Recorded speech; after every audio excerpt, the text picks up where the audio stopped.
भगवान विष्णु के 24 अवतार हैं, जिनमें 24वां अवतार भगवान कल्कि का जन्म होना अभी बाकी है। 24 अवतारों में सबसे पहले हैं श्री शनकादिक मुनि। सृष्टि के आरंभ में लोक पितामह ब्रह्मा ने अनेक लोकों की रचना करने की इच्छा से तपस्या की।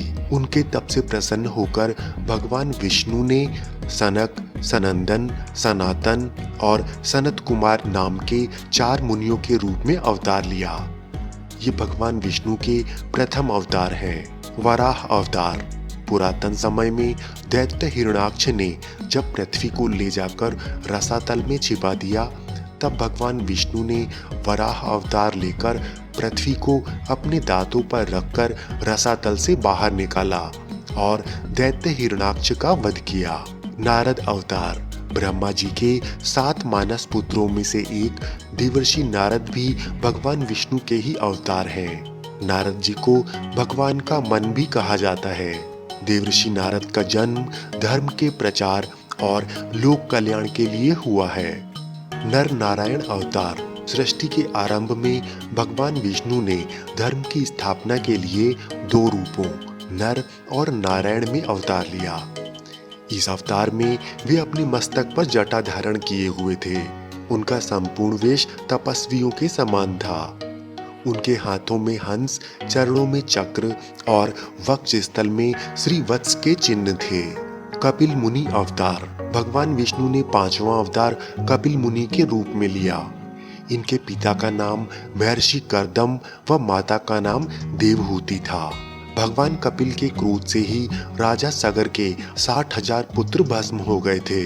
भगवान कपिल सांख्य दर्शन के प्रवर्तक हैं। कपिल मुनि भागवत धर्म के प्रमुख 12 आचार्यों में से एक हैं। दत्तात्रेय अवतार। सती अनसुईया को जब त्रिदेव ने वरदान में अपने अंश से पुत्र रूप में जन्म लेने का वर दिया, तब भगवान विष्णु के अंश ने दत्तात्रेय अवतार के रूप में जन्म लिया। ब्रह्मा जी के अंश से चंद्रमा और शंकर जी के अंश से दुर्वासा का जन्म हुआ। यज्ञ अवतार। स्वयंभू मनवंतर में भगवान श्री विष्णु का 7वां अवतार यज्ञ अवतार है। स्वयंभू मनु और शत्रुपा की पुत्री आकुति का विवाह रुचि प्रजापति से हुआ। इन्हीं आकुति के गर्भ से भगवान विष्णु ने यज्ञ अवतार के रूप में जन्म लिया। भगवान यज्ञ और उनकी धर्मपत्नी दक्षिणा से अत्यंत तेजस्वी 12 पुत्र उत्पन्न हुए। वे ही स्वयंभू मनवंतर में याम नामक 12 देवता कहलाए। भगवान ऋषभदेव अवतार। भगवान विष्णु का 8वां अवतार भगवान ऋषभदेव अवतार है।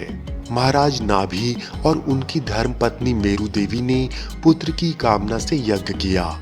तब भगवान विष्णु ने प्रकट होकर उन्हें पुत्र रूप में जन्म लेने का वरदान दिया और कुछ समय बाद उनके यहाँ पुत्र रूप में भगवान ऋषभदेव के रूप में अवतार लिया। आदिराज पृथु अवतार। स्वयंभू मनु के वंश में अंग नामक प्रजापति का विवाह मृत्यु की मानसिक पुत्री सुनीता के साथ हुआ। उनके यहाँ वेन नामक पुत्र हुआ। उसने भगवान को मानने से इनकार कर दिया और स्वयं की पूजा करने के लिए कहा। तब महर्षियों ने मंत्रपूत कुशों से उसका वध कर दिया और पुत्रहीन राजा वेन की भुजाओं का मंथन किया, जिससे भगवान विष्णु आदिराज पृथु के रूप में अवतार लेकर प्रकट हुए। मत्स्य अवतार। भगवान विष्णु ने सृष्टि को प्रलय से बचाने के लिए मत्स्य अवतार लिया। मत्स्य अवतार में भगवान विष्णु ने राजा सत्यव्रत को तत्व ज्ञान का उपदेश दिया, जो मत्स्य पुराण के नाम से प्रसिद्ध है। कूर्म अवतार या कच्छप अवतार। समुद्र मंथन के समय जब मंदराचल पर्वत, जिसे मथानी बनाया गया था, वह बिना आधार के समुद्र में डूबने लगा, तब भगवान विष्णु कूर्म यानी कछुए का अवतार लेकर मंदराचल का आधार बने और समुद्र मंथन पूरा हुआ। भगवान धन्वंतरी। समुद्र मंथन के समय सबसे अंत में अमृत कलश लेकर भगवान विष्णु धन्वंतरी अवतार के रूप में प्रकट हुए। इन्हें औषधियों का स्वामी भी माना जाता है। मोहिनी अवतार। समुद्र मंथन से निकले अमृत के लिए जब दैत्यों और देवताओं में विवाद हुआ, तब भगवान विष्णु ने मोहिनी अवतार लेकर दैत्यों को मोहित किया और उन्हें अमृत पान से वंचित रखते हुए सृष्टि को सुरक्षित किया। भगवान नरसिंह दैत्यों का राजा हिरण्यकशिपु जब अपने विष्णु भक्त पुत्र को मारने वाला था, तब भगवान विष्णु ने नरसिंह अवतार लेकर हिरण्यकशिपु का वध किया। वामन अवतार सतयुग में प्रहलाद के पौत्र दैत्यराज बलि ने स्वर्ग लोक पर अधिकार कर लिया। तब भगवान विष्णु ने वामन अवतार लेकर दान में बलि से 3 पग भूमि मांगी और एक पग में पूरी धरती, दूसरे पग में पूरा स्वर्ग नाप लिया और तब तीसरे पग के लिए बलि ने अपना सिर आगे किया और वामन अवतार ने बलि को पाताल लोक में पहुंचाकर पृथ्वी और स्वर्ग को बलि से मुक्त करवाया। हयग्रीव अवतार एक बार मधु और कैटभ नाम के 2 शक्तिशाली राक्षस ब्रह्मा जी से वेदों का हरण कर रसातल में पहुंच गए। तब भगवान विष्णु ने हयग्रीव अवतार लिया। इस अवतार में भगवान विष्णु की गर्दन और मुख घोड़े के समान थे। भगवान हयग्रीव रसातल में पहुंचे और मधु कैटभ का वध कर वेद फिर से भगवान ब्रह्मा को दे दिए। श्री हरि अवतार प्राचीन समय में त्रिकूट नामक पर्वत की तराई में एक शक्तिशाली गजेंद्र अपनी हथनियों के साथ रहता था। एक बार वह अपनी हथनियों के साथ तालाब में स्नान करने गया। वहां एक मगरमच्छ ने उसका पैर पकड़ लिया और पानी के अंदर खींचने लगा। गजेंद्र ने अपने आप को संकट में देख बचाने के लिए भगवान विष्णु की स्तुति की। तब भगवान विष्णु ने श्री हरि का अवतार लेकर चक्र से मगरमच्छ का वध किया और गजेंद्र का उद्धार किया।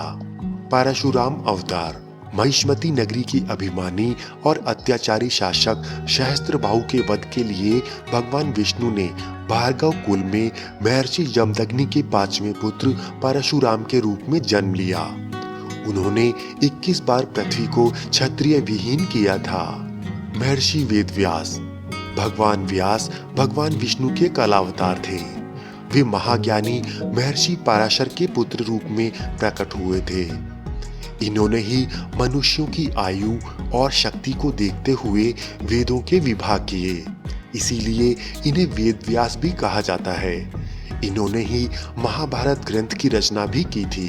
हंस अवतार भगवान ब्रह्मा और उनके मानस पुत्र सनकादि जब एक समय मनुष्यों के मोक्ष के संबंध में चर्चा कर रहे थे, तब भगवान विष्णु ने हंस अवतार में प्रकट होकर सनकादि मुनियों के संदेह का निवारण किया। श्री राम अवतार त्रेता युग में राक्षसराज रावण के आतंक से सभी आतंकित थे। तब भगवान विष्णु ने श्री राम अवतार लेकर रावण का वध किया। श्री कृष्ण अवतार द्वापर युग में भगवान विष्णु ने श्री कृष्ण अवतार लेकर अनेक अत्याचारियों का नाश किया। इसी अवतार में उन्होंने हमें गीता ज्ञान दिया था। बुद्धदेव अवतार एक समय जब यज्ञ और वैदिक आचरण से दैत्यों की शक्ति बहुत बढ़ गई, तब भगवान विष्णु ने बुद्धदेव अवतार लेकर दैत्यों को भ्रमित किया। इससे उनकी शक्ति कम होने लगी और देवता उन्हें परास्त करने में सफल हो पाए। कई बार भ्रमवश महात्मा बुद्ध को भी भगवान विष्णु का अवतार मान लिया जाता है, जबकि वो अलग हैं। कल्कि अवतार भगवान विष्णु का कल्कि अवतार होना अभी बाकी है। कल्कि अवतार कलयुग और सतयुग के संधि काल में होगा। यह अवतार 64 कलाओं से युक्त होगा। पुराणों के अनुसार उत्तर प्रदेश के संभल नामक स्थान पर विष्णु यशा नामक तपस्वी ब्राह्मण के घर भगवान कल्कि पुत्र रूप में जन्म लेंगे। भगवान कल्कि देवदत्त नामक घोड़े पर सवार होकर संसार से पापियों का विनाश करेंगे और धर्म की पुनः स्थापना करेंगे। आपको हमारा वीडियो पसंद आ रहा है तो लाइक करके और कमेंट करके जरूर बताएं। प्लीज हमारे चैनल को सब्सक्राइब भी कर लें और बेल आइकन पर प्रेस कर लें। इससे हमारे नए वीडियो का नोटिफिकेशन आपको मिल जाएगा।